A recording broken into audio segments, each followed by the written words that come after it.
자, 첫 번째 경기. 이제 헝가리 대 아일랜드. 일단 헝가리 같은 경우에는 지금 큰 결정장은 없습니다. 자, 그리고 이제 아일랜드 같은 경우에는 현재 퍼거스 그리고 스즈모닉스가 결장 중이에요. 자, 우선 이제 헝가리와 달리 이제 아일랜드 같은 경우에는 공격에서 좀 전력 누수가 어느 정도 큰 상황이다. 이렇게도 말씀드려 봅니다. 자, 일단 헝가리 같은 경우에는 최근 3경기 기준 2승 1무로 좋은 흐름을 이어가고 있고, 이제 직전 경기 아르메니아 상대로 원정에서 승리를 거두며 계속해서 F조 2위를 잘 유지하고 있습니다. 자, 그리고 이제 아일랜드 같은 경우에는 지금 연승 중에 있고, 그리고 직전 경기에서는 포르투갈 상대로 홈에서 승리를 좀 거두면서 이제 큰 이변을 좀 만들었습니다. 네. 자, 게다가 이제 직전 경기 포르투갈을 좀 잡으면서 이제 아일랜드가 예선 탈락을 좀 면하게 되었고, 그리고 되려 이제 2위인 헝가리와는 승점 1점 차밖에 안 나기 때문에 이제 이 경기 결과에 따라 이제 헝가리와 순위가 좀 뒤바뀐 채 좀 마무리가 좀 될 수 있습니다. 그래서 그러니까 이제 만약에 이번 경기에서 아일랜드가 좀 이기게 된다고 하면은 이제 헝가리를 제치고 이제 2위로 마무리해 이제 플레이오프에 좀 진출할 수 있는 상황이다 보니까 이제 확실히 좀 아일랜드 입장에서도 이제 승리에 대한 동기부여가 이제 클 수 있는 경기다라고도 말씀드려 봐요. 네. 자, 그래서 일단 뭐 아일랜드 입장에서는 이 경기가 마지막 예선 경기고, 그리고 반드시 좀 이겨야지만 이제 플레이오프 진출이 좀 가능해지기 때문에 보다 더 좀 적극적으로 나설 수밖에 없고, 그리고 헝가리 같은 경우에는 비교적 안정적으로 좀 플레이하다가 라인이 올라간 좀 아일랜드의 수비 뒷공간을 좀 파고드는 식으로 경기를 좀 풀어갈 수가 있습니다. 확실히 좀 아일랜드가 좀 적극적으로 이제 플레이를 할 가능성이 높은 경기다 보니까, 그러다 보면은 뭐 이제 어느 정도 자연스레 좀 템포 빠르면서 좀 공격적인 양상으로도 이제 흘러갈 수가 있고, 게다가 이제 지금 헝가리 역시 뭐 수비 뒷공간을 좀 잘 허용하고 있기 때문에 뭐 아일랜드와 더불어 이제 헝가리의 그런 수비 뒷공간 허용도 잦을 수가 있다. 그러니까 이제 양 팀 다 뭐 어느 정도 좀 실점 위험이 좀 있을 수 있는 경기다라고도 말씀드려 봅니다. 자, 물론 지금 아일랜드가 퍼거슨 그리고 스즈모닉스와 같은 주축 공격진들이 좀 없다 보니까 공격 전력이 좀 약해지긴 했지만, 그래도 이제 직전 포르투갈전에서 멀티 득점을 기록한 그리고 페럭과 더불어 이제 지금 뭐 아자즈도 건재하다 보니까 여전히 좀 공격에서의 좀 좋은 자원들은 많은 편이라고 볼 수가 있습니다. 그러니까 이제 이런 점을 좀 고려했을 때는 뭐 아일랜드에 대한 뭐 공격에서의 기대치는 뭐 크게 좀 떨어지지 않기 때문에 이번에도 어느 정도 좀 좋은 퍼포먼스를 좀 공격에서 보이지 않을까도 이제 예상이 되네요. 게다가 이제 이와 더불어 이제 뭐 최근 좀 헝가리의 좀 수비까지 불안정하다는 점을 고려한다고 하면은 아일랜드도 충분히 공격에서 좀 두각을 좀 나타낼 만하다, 이렇게도 말씀드려 봅니다. 자, 그리고 이런 부분과 좀 더불어 이제 지금 헝가리 같은 경우에는 이전과 달리 최근에는 홈에서도 지른 경기가 좀 많아지면서 이전에 그런 홈 극강의 모습을 좀 좀처럼 보이지는 못하고 있습니다. 네. 그래서 약간 뭐 이런 부분까지 좀 고려했을 때 저는 요 경기를 지금 뭐 헝가리 사이드로 좀 접근하기에는 그렇게 큰 메리트는 좀 없지 않나 좀 생각을 해요. 네. 이 경기는 저는 뭐 충분히 좀 아일랜드가 이제 지난 포르투갈전처럼 이제 이변을 좀 만들 가능성도 저는 충분히 높다고 보기 때문에 이런 점을 고려했을 때는 저는 이 경기는 헝가리보다는 차라리 아일랜드 프랜승 쪽으로 접근을 하는 게 더 메리트 있는 선택이지 않을까 좀 생각을 합니다. 아무튼 뭐 이런 점을 고려했을 때 저는 이 경기는 승패를 본다고 하면은 아일랜드 프랜승 쪽 보는 경기, 어느 가는 본다고 하면은 내가 한번 오버 보는 경기로 가져가도록 할게요. 그래서 아일랜드 프랜승에 오버로 접근하도록 하겠습니다.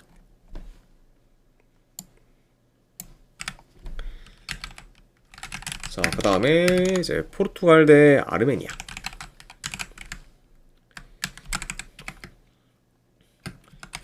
자, 일단 포르투갈 같은 경우에는 지금 호날두 그리고 이제 브루노 페르난데스 그리고 네트 그리고 칸셀로 등이 좀 결정 중입니다. 자, 그리고 이제 아르메니아 같은 경우에는 주전 미드필더 한 명이 결정 중이에요. 아무튼 이렇게 양 팀의 좀 결정자 이슈에 대해서 말씀드려 봤습니다. 자, 포르투갈 같은 경우에는 직전 경기 아일랜드 상대로 원정에서 2대0 패배를 좀 당하면서 이제 충격적인 결과를 좀 초래했고, 그리고 이제 이로 인해 이제 1위를 확정 짓지는 못했습니다. 자, 그래도 이제 이번 마지막 월드컵 예선 경기에서 이제 포르투갈의 승리를 좀 거두면은 이제 안정적으로 좀 1위로 좀 마무리할 수 있기 때문에 뭐 여전히 좀 1위로 마무리할 가능성이 높은 그좀 포르투갈이라고도 볼 수가 있고, 자, 그리고 원정팀 아르메니아 같은 경우에는 지금 3연패 중으로 하락세를 타고 있습니다. 게다가 이제 직전 경기 헝가리 상대로 이제 패배하면서 예선 탈락도 이제 확정되었다고 볼 수가 있어요. 그리고 이제 예선 탈락이 확정되었다 보니까 이제 이번 경기는 뭐 아르메니아한테 있어서는 큰 의미가 없는 경기라고도 볼 수가 있습니다. 자, 그러니까 이제 1위로 이제 승리를 거둬 이제 1위로 좀 마무리하는 그 좀 포르투갈과 좀 비교했을 때는 확실히 아르메니아의 좀 동기부여는 많이 좀 떨어진다고도 말씀드려 봐요. 자, 아무튼 이렇게 양팀의 좀 최근 상황까지도 한번 전달해 드려봤습니다. 자, 일단은 뭐 전반적으로 뭐 아르메니아 같은 경우에는 낮은 수비 블록을 형성해서 이제 버티는 식으로 이제 플레이를 할 수가 있지만 아무래도 이제 포르투갈의 강한 압박에 이제 대응이 잘 안 되어서 이제 꽤 고전할 것으로 보여지고, 그리고 이제 그런 부분을 좀 바탕으로 이제 후방에서의 좀 턴오버도 이제 잦을 수가 있습니다. 아무래도 이제 지금 아르메니아 같은 경우에는 대체로 압박이 좋은 팀들 상대로는 압박 대응이 좀 잘 안 되면서 이제 턴오버도 좀 많았기 때문에 현재 좀 압박이 좀 좋은 뭐 포르투갈 상대로도 이제 예외 없이 좀 아르메니아가 많이 좀 고전하고, 특히 좀 후방에서의 좀 턴오버도 이제 많을 수 있는 경기가 좀 되지 않을까 예상을 해봐요. 자, 그러다 보면은 뭐 결국 뭐 포르투갈이 뭐 그런 플레이를 좀 통해서 주도권을 좀 가지면서 경기를 좀 운영할 것으로 좀 보여지고, 그리고 특히 지금 하프스페이스 침투가 취약한 아르메니아다 보니까 그런 하프스페이스 침투가 능한 포르투갈이 그런 공격을 더 중점을 둬서 이제 공격을 좀 전개할 것으로 좀 보여집니다. 자, 그래서 최근 이제 포르투갈이 헝가리 상대로 비기고, 그리고 이제 아일랜드 상대로 좀 패배하면서 이제 다소 좀 주춤하고는 있지만, 그래도 이제 이번 경기까지 그것도 홈에서 이제 삽질할 거라고는 보진 않기 때문에 이번에는 저는 뭐 포르투갈이 좀 좋은 결과를 좀 만들어서 이제 1위로 마무리해 그래도 월드컵 본선 직행을 이제 확정 짓지 않을까 좀 생각을 합니다. 자, 물론 이제 직전 경기 좀 퇴장 이슈로 인해서 이제 호날두까지 결장 중이긴 하지만, 호날두는 지금 냉정히 말해서 지금 뭐 국대에서 솔직히 공격 템포를 많이 좀 끊어먹는 경우가 좀 많다 보니까 오히려 지금 없는 게 더 공격이 좀 전개되는데 이제 포르투갈이 더 매끄러울 수 있다고 봐요. 그래서 이런 점을 고려했을 때는 저는 이번 경기에서는 더더욱 이제 포르투갈의 좀 유기적인 공격 전개를 좀 보이면서 어느 정도 좀 득점력이 좀 터질 만한 경기가 좀 되지 않을까 좀 예상을 해서, 이거는 승패 본다고 하면은 포르투갈 승의 마이너스까지 보도록 하겠습니다. 그래서 포르투갈 승, 그리고 최소 핸디캡 기준점이 2점인데 END 기준이라고 해도 마이너스까지 보도록 할게요. 그리고 언어바는 뭐 아르메니아가 솔직히 득점을 좀 넣을 거다 이렇게 좀 장담하기는 많이 어려운 매치업이다 보니까 결국에는 이거는 뭐 아르메니아의 그 좀 득점력적인 부분 때문에 좀 애매해서 언어바는 패스하도록 할게요. 그래서 포르투갈 승의 마인승까지만 보도록 하겠습니다.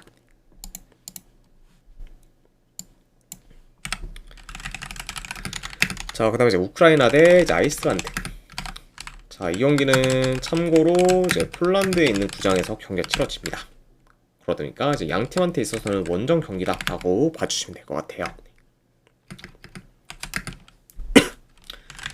자, 일단 우크라이나 같은 경우에는 현재 도비크, 수다코 등이 좀 결장 중입니다. 자, 그러면서 어느 정도 좀 공격진에서의 좀 전력 누수가 큰 그렇죠 우크라이나라고 볼 수가 있고, 그에 반해 이제 아이슬란드 같은 경우에는 큰 결장자는 없습니다. 그러니까 이제 현재 좀 최선의 라인업을 기용할 수 있는 좀 상태라고도 볼 수가 있네요. 자, 우크라이나 같은 경우에는 연승을 좀 이어가다가 이제 직전 경기 프랑스 상대로 4대0 대패를 좀 당하면서 연승이 끊겼습니다. 네. 자, 게다가 이제 직전 프랑스전에서 대패를 당했기 때문에 이제 우크라이나의 골 득실이 많이 안 좋아졌고, 이제 이로 인해 이제 아이슬란드와 비교했을 때 이제 골 득실은 많이 좀 밀리는 상황입니다. 자, 뭐 그러다 보니까 이제 이번 마지막 예선 경기에서 이제 우크라이나가 2위인 아이슬란드 상대로 이기지 못한다고 하면은 지금 뭐 이제 탈락이 거의 좀 유력시 되고 있기 때문에 우크라이나 입장에서는 반드시 좀 승리가 좀 필요한 경기라고도 볼 수가 있습니다. 그리고 이제 그와 반대로 뭐 아이슬란드 같은 경우에는 뭐 절대로 패배하면 안 되는 경기라고 볼 수가 있죠. 자, 그리고 아이슬란드 같은 경우에는 직전 경기 이제 아제르바이잔 상대로 원정에서 승리를 거두면서 이제 2위로 올라섰고, 이제 우크라이나와는 승점이 같지만 골득실에서 더 우세하기 때문에 지금 2위에 위치하고 있다고도 볼 수가 있습니다. 자, 그만큼 이제 골득실에서의 그쪽 우세를 좀 통해서 승점은 같지만 이제 2위로 지금 위치하게 된 그죠 아이슬란드다라는 점까지도 말씀드려 봐요. 자, 자, 일단은 뭐 경기 자체는 그래도 우크라이나 페이스대로 이제 흘러갈 것으로 보여집니다. 네. 그리고 이제 우크라이나 같은 경우에는 이번 경기 뭐 반드시 좀 이겨야 되는 상황이다 보니까 이제 기존처럼 좀 템포를 좀 끌어올려서 이제 초반부터 공격적으로 나설 가능성이 좀 높아 보여요. 네.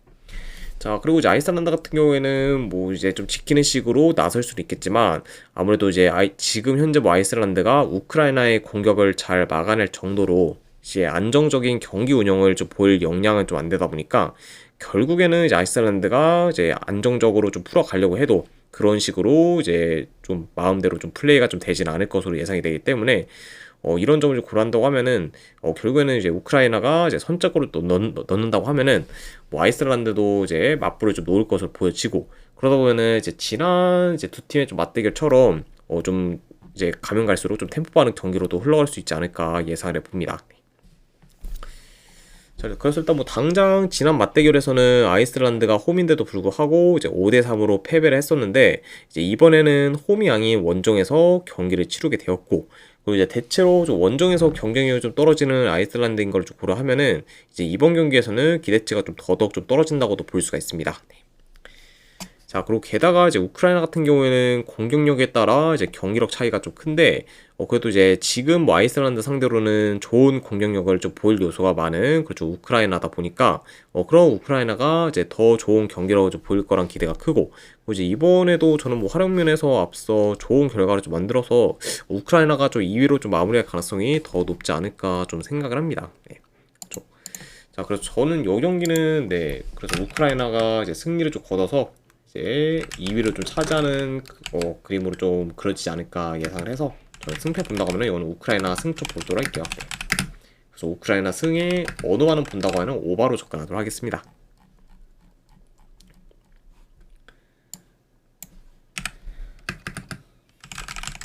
자, 그 다음에 이제 알바니아 대 이제 잉글랜드.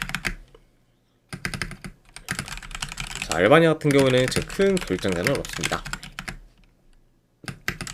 자, 그리고 이제 잉글랜드 같은 경우는 현재 고든, 그리고 이제 마드웨케, 그리고 게이, 그리고 콘사 등이 좀 결장 중이에요.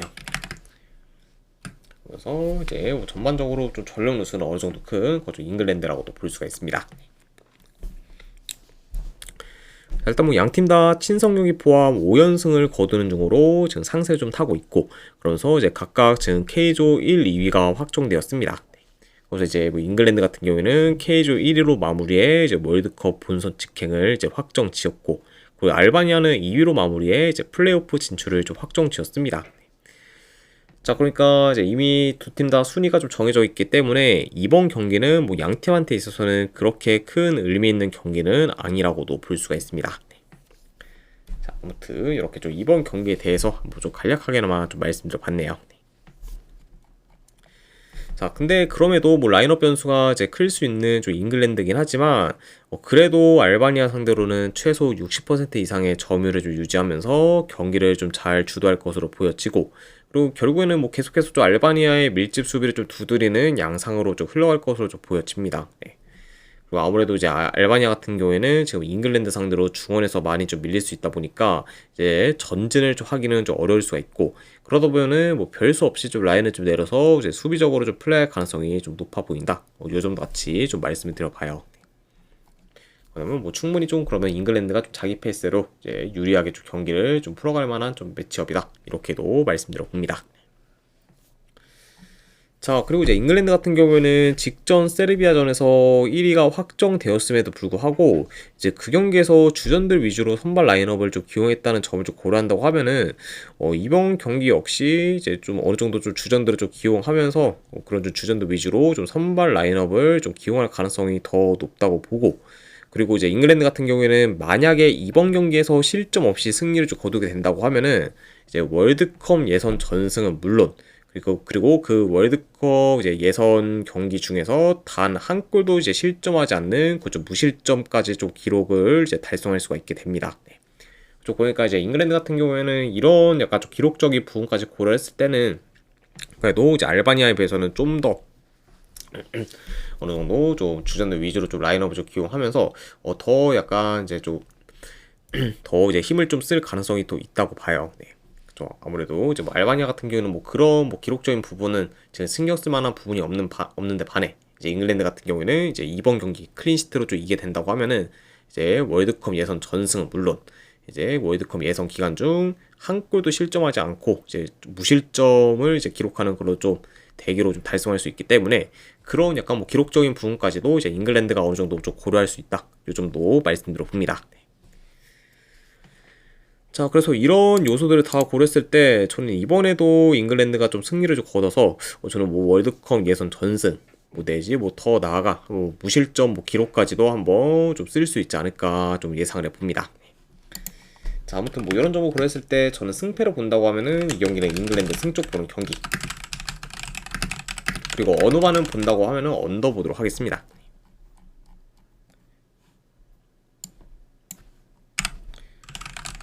자, 그 다음에 아제르바이잔 대 프랑스. 아제르바이잔 같은 경우에는 주전 수비수 2명 결장. 자, 그리고 이제 프랑스 같은 경우에는 현재 은바페, 그리고 덴벨레, 그리고 카마빈가, 그리고 코네 등이 좀 결장 중입니다. 자, 그래서 일단은 뭐 전체적으로 좀 전력 누수가 크고, 뭐 특히 이제 은바페와 좀 덴벨레 이제 두 핵심 포워드가 다 이제 빠졌다 보니까 현재 좀 공격에서의 좀 전력 누수는 상당히 좀 크다고도 볼 수가 있습니다.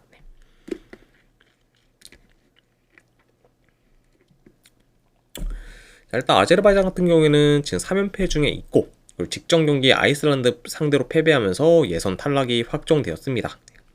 그래서 이제 뭐 아제르바이잔 입장에서는 이번 마지막 예선 경기가 이제 홈에서 경기를 좀 치른다는 점을 좀 제외하면은 큰 의미가 없는 경기라고도 볼 수가 있어요. 자, 그리고 이제 프랑스 같은 경우에는 직전 경기 우크라이나 상대로 홈에서 압도적인 퍼포먼스를 좀 보이면서 4대0 대승을 좀 거뒀고, 그래서 이로 인해 이제 D조 1위를 확정지어 월드컵 본선에 좀 직행하게 되었습니다. 그리고 이제 프랑스 역시 이제 1위를 확정 지었기 때문에 이번 경기는 뭐 그렇게 뭐 큰 의미는 없는 경기다라고도 전해드려 봐요. 자, 물론 이제 프랑스가 어느 정도 로테이션 위주로 이제 돌릴 수는 있지만, 프랑스가 뭐 로테이션 위주로 좀 돌린다고 해도 양 팀의 체급차가 이제 워낙 좀 크다 보니까 이런 부분을 좀 고려한다고 하면은 저는 이 경기는 프랑스의 라인업이 좀 어떻든 결국에는 프랑스가 경기를 좀 지배하는 양상으로 이제 흘러갈 것으로 좀 보여집니다. 그렇죠. 자, 그리고 이제 은바페, 뭐 이제 덴벨레, 이제 그리고 뭐 이제 콜로무아니까지 다 뭐 빠지긴 했지만, 그럼에도 이제 지금 아제르바이잔 상대로는 이제 프랑스가 이제 공격 루트를 좀 다양하게 가져가면서 이제 다채로 공격을 좀 보일 것으로 예상이 되고, 그러면서 이제 아제르바이잔의 좀 수비를 좀 공략하는 데는 큰 문제는 좀 없어 보입니다. 네. 게다가 이제 아제르바이잔 같은 경우에는 확실히 좀 가면 갈수록 이제 라인 간격이 좀 벌어지고 이제 수비 집중력도 많이 좀 떨어진다는 점을 고려한다고 하면은 후반으로 갈수록 이제 아제르바이잔의 좀 실점 위험이 좀 더더욱 좀 클 수 있다고 봐요. 네. 그다음에 이제 초반에는 어쩌죠 좀 버티겠지만 결국에는 이제 한 번 좀 실점하면은 이제 아제르바이잔이 확 좀 무너질 그런 좀 경우도 이제 충분히 좀 염두를 해둬야 된다. 요 정도 말씀드려 봅니다. 네. 자, 그래서 저는 이런 점을 고렸을 때 그래도 저는 뭐 한 달 전 맞대결처럼 이번에도 프랑스가 무난히 좀 승리를 좀 거둬서 이제 월드컵 예선 일정을 좀 잘 좀 마무리하는 방향으로 좀 흘러가지 않을까 한번 좀 싶습니다. 그래서 물론 뭐 확실히 좀 프랑스도 이미 다 좀 짜여져 다 이제 순위가 확정이 되었고, 그리고 이제 지금 은바페, 좀 덴벨레드 이제 핵심 포워드들까지 다 좀 결장이기 때문에 확실히 좀 리스크가 있긴 하지만, 그런 약간 좀 점을 다 고려해도 지금 아제르바이잔과는 체급차가 워낙 좀 크게 나고, 그리고 이제 아제르바이잔의 팀 자체가 이제 한 번 무너지면은 이제 확 무너지는 경우도 좀 많은 팀이기 때문에 그런 약간 좀 요소까지 고려했을 때는 저는 그래도 이번에도 뭐 프랑스가 좀 무난히 이기는 방향으로 이제 이어지지 않을까 생각을 해서 이거는 프랑스 승 쪽 보도록 할게요. 그래서 프랑스 승에 이제 최소 핸디캡 기준 END라고 해도 마이너스 보는 경기 3.5 기준을 본다고 하면 오바 보도록 하겠습니다. 그래서 프랑스 승 마이너스에 3.5 기준 오바로 접근하도록 할게요.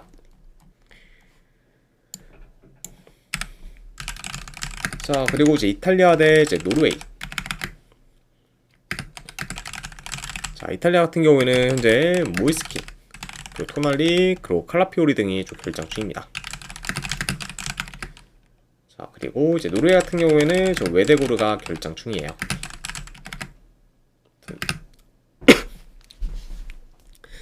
자, 일단 이탈리아 같은 경우에는 가투수 감독 체제로 전환된 후 전승중으로 좀 최상의 페이스를 이어가고 있고, 노르웨이는 지금 월드컵 예선 전승 중에 계속해서 이제 I조 1위를 좀 잘 유지하고 있습니다.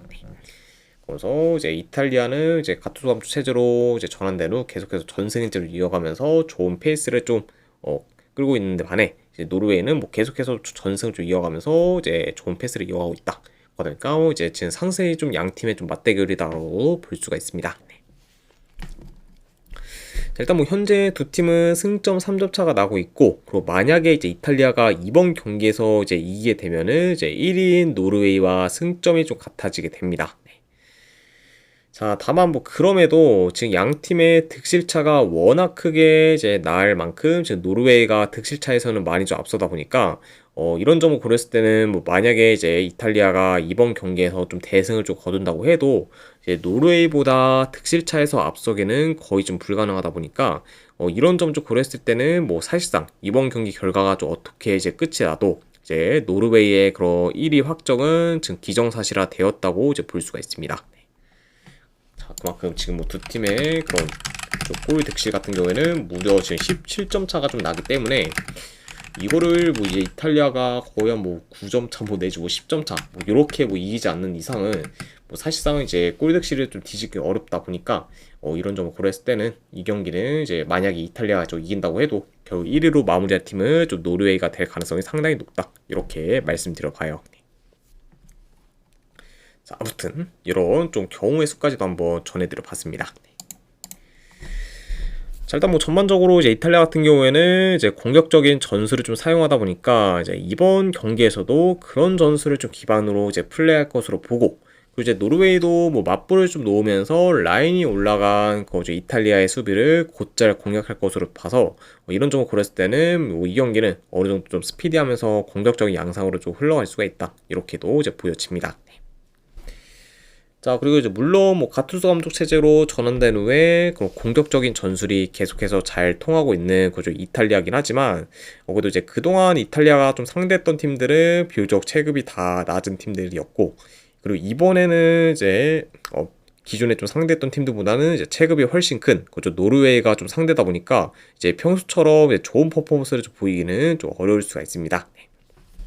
자, 그리고 이제 이번 경기가 이제 가투수 감독한테도 이제 첫 시험대라고 좀 볼 만큼 매번 좀 매번 이제 좀 비교적 좀 약팀들을 좀 만나다가 이번에 좀 노르웨이를 좀 상대하다 보니까 그런 좀 노르웨이 상대로도 이제 가투수 감독의 좀 전술이 어느 정도 잘 좀 효과를 내고, 그리고 이제 가투수 감독이 뭐 강팀들 상대로도 좀 좋은 결과를 좀 만들 수 있는 그 역량을 좀 시험해볼 만한 그런 좀 시험대에 있는 경기라고도 볼 수가 있습니다. 자, 아무튼 네, 이렇게 좀 말씀드려봤네요. 네. 자, 다만 근데 이제 최근에 이제 이탈리아 같은 경우에는 뭐 공격은 뭐 확실히 좀 좋아지긴 했지만 그만큼 지금 수비가 많이 좀 불안정하고, 그리고 이제 수비 뒷공간 허용이 좀 많다 보니까 이런 점도 굉장히 좀 불안 요소로 작용할 수가 있다고 봐요. 자, 그리고 이제 그런 약간 수비 뒷공간 허용이 많은 팀들을 곧잘 공략하고 있는 좀 노르웨이다 보니까 노르웨이 역시 이제 이런 좀 이탈리아의 수비를 잘 공략할 수가 있고, 이렇게 된다고 하면은 뭐 이 경기는 뭐 되려 이제 이탈리아의 실점 위험이 더 클 수 있는 경기로도 이제 이어질 가능성이 좀 있는 경기다. 이렇게도 말씀드려 봅니다. 자, 물론 이제 지난 맞대결에서는 뭐 노르웨이가 3대0 대승을 좀 거두긴 했지만 이제 그때와 달리 이제 현재 이탈리아는 감독이 바뀐 후 이제 페이스와 좀 경기력이 그래도 많이 올라왔고, 이제 이번에는 지난 맞대결과 달리 이제 이탈리아가 원정양인 좀 홈에서 경기를 좀 치르기 때문에 지난 맞대결처럼 뭐 원사이드한 양상으로 흘러가지는 않을 것으로 봅니다. 자, 다만 뭐 그럼에도 지금 뭐 이탈리아가 뭐 노르웨이 상대로 경기를 좀 유리하게 좀 풀어갈 거다라고 보기도 많이 좀 어려운 좀 지금 상황이다 보니까 저는 뭐 이런 상황에서 지금 뭐 1.8대 좀 이탈리아 사이드를 보기는 그리 뭐 큰 메리트는 좀 없고, 그리고 좀 리스크도 좀 커 보인다고 좀 생각이 들기 때문에 뭐 이런 점을 고려한다고 하면은 저는 그래도 이 경기는 이탈리아보다는 노르웨이 사이드로 접근하는 게 좀 더 뭐 나은 선택이지 않을까 좀 생각을 합니다. 네. 좀 확실히 뭐 가투수 감독 체제로 좀 전환된 후 이제 기대 이상의 좀 모습을 좀 계속해서 보여준 거죠 이탈리아긴 하지만, 그래도 그거는 이제 체급이 좀 낮은 팀들 상대에 한해서였고, 이번에는 좀 체급이 큰 노르웨이가 좀 상대다 보니까 가투소 감독의 그런 좀 전술이 잘 좀 먹혀들지는 좀 미지수라고 보여지고, 그리고 이제 지금 뭐 이탈리아보다는 뭐 노르웨이가 이제 이번 월드컵 예선에서 보여준 게 워낙 지금 많다 보니까 그런 부분까지 더 중점적으로 봐서 저는 요거는 승패 본다고 하면은 노르웨이 프랑스 쪽 보도록 할게요. 자, 그래서 승패를 본다고 하면은 노르웨이 프랑스 쪽 보는 경기 어느 반은 본다고 하면 이건 오바 보도록 하겠습니다. 네, 지금 뭐 두 팀 다 확실히 득점이 이제 날만한 경기고, 그리고 뭐 어느 정도 좀 이제 득점이 좀 터져서 뭐 난타전 양상으로 이어질 가능성도 이제 충분히 높은 경기다 보니까 그런 부분을 고려했을 때는 여느 오바까지도 같이 보도록 하겠습니다. 자, 아무튼 네, 이렇게까지 해서 이제 오늘 월드컵 예선에 대한 분석 전부 다 마무리가 되었습니다. 자, 어느 정도 분석이 좀 괜찮다 생각되시는 분들은 추천이랑 질차 한 번씩 눌러주시면은 감사드리고, 자, 그리고 궁금하신 사항 있으시면은 이제 채팅으로 질문 주시면 바로 답변해 드리도록 할게요. 자, 아무튼 오늘도 끝까지 분석 방송 봐주신 분들 대단히 감사드립니다. 네, 감사합니다.